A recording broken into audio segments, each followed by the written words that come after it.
A newly formed force made up of thousands of Iraqi soldiers and Sunni volunteers has been trying to advance into the ISIL-controlled city of Ramadi.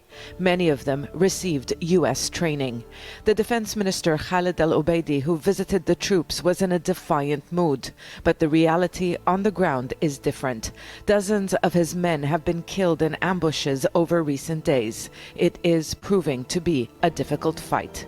This battle is an important test for the government, whose army and police units abandoned their positions when ISIL entered Anbar's provincial capital in May.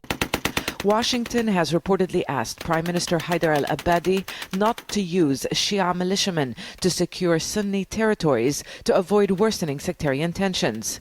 Those militias, who are known as the Popular Mobilization Forces, were immediately deployed to Anbar when Ramadi fell. It was a request by the government, whose army wasn't able to stop ISIL's advances.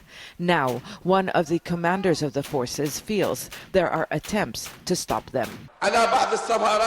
Some Western embassies should review their positions. We won't allow anyone to interfere in our internal affairs. This is a red line. Hadi al-Amari is an influential man. He has been leading the fight against ISIL. His Badr brigade is the strongest militia in the Popular Mobilization Forces. Amari also belongs to a political party that has a strong presence in parliament. Amari is number one man in the Popular Mobilization Forces, and Prime Minister Abadi or anyone else cannot marginalize him. The force has become a military institution, and the US is worried about its strength, especially in the post-ISIL phase. It wants to contain its power and numbers. It has pressured Abadi to do that. But the militias have become stronger than the state and the army. The Popular Mobilization Forces is believed to number around 100,000 men.